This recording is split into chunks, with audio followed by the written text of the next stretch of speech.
Hey, fellas. Just want to give you an update on the ministry opportunity. Um,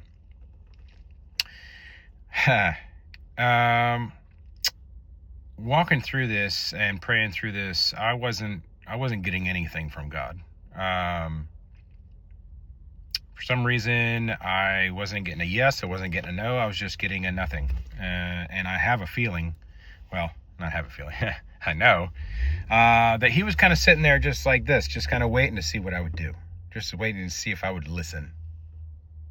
And he didn't speak directly to me, but he spoke to me through my wife. My wife was having some concerns about it. And we needed to make a decision by last Friday, which is the day after Thanksgiving.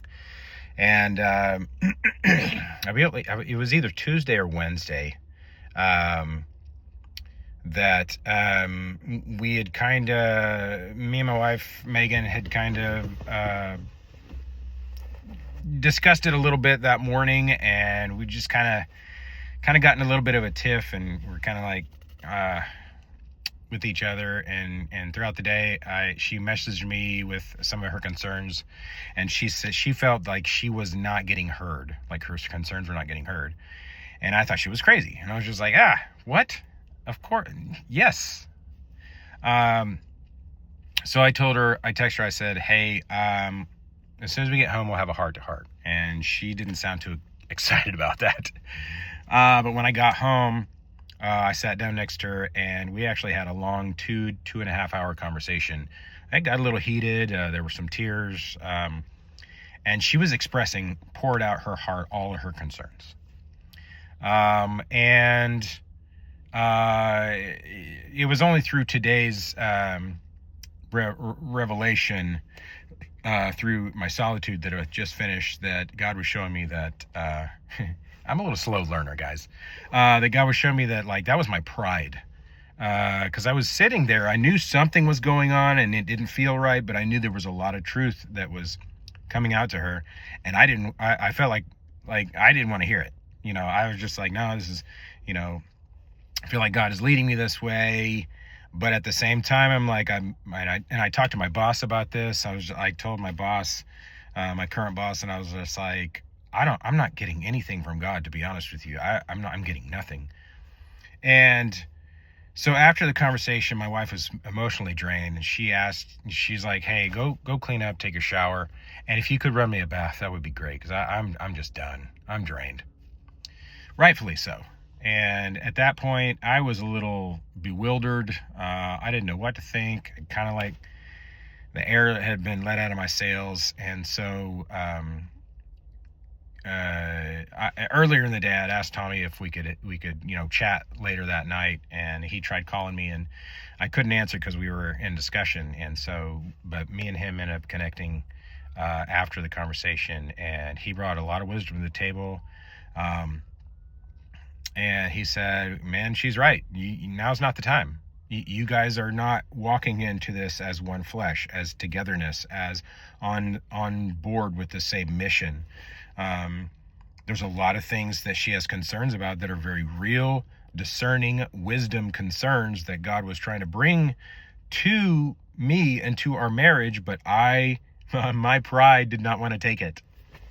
I still have a lot of pride that God needs to take out of me. So guys, if you could pray with me about that, I would be more than overjoyed and grateful for that.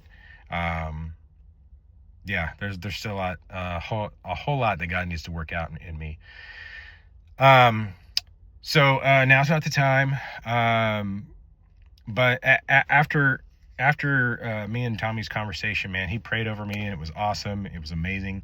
I felt so much better after the conversation. But so I knew exactly what I had to do. I had to go to Megan and apologize. So I went to her.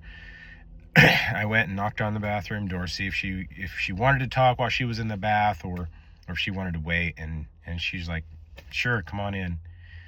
Still feeling emotionally drained. And I sat down next to the bathtub, and I just apologized. I told her where I was wrong, and I was just wrong not to listen to her, and wrong not to heed her discernment and wisdom in all this.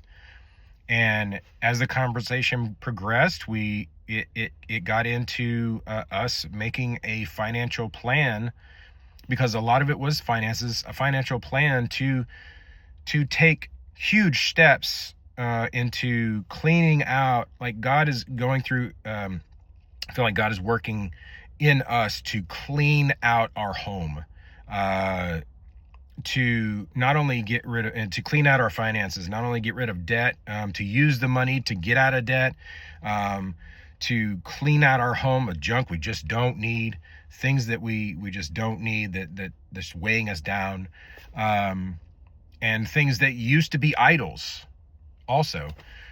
So like, and man, I felt so excited and exhilarated after our conversation at that point. Man, I was just like, man, I feel like that was the catalyst that needed to happen for us to get to that point where it actually caused, in the end, it caused more unity between her and I. And now we have a goal in mind, and now we have, we're striving towards the same goal together. And it was amazing, man. So guys, I just encourage you, drop your pride, like, continue to work diligently, chasing after God's heart and having him change you. It's hard, but it's so good. It's so good, man. It's so good. I love you guys, man. Fired up. All right. See you guys.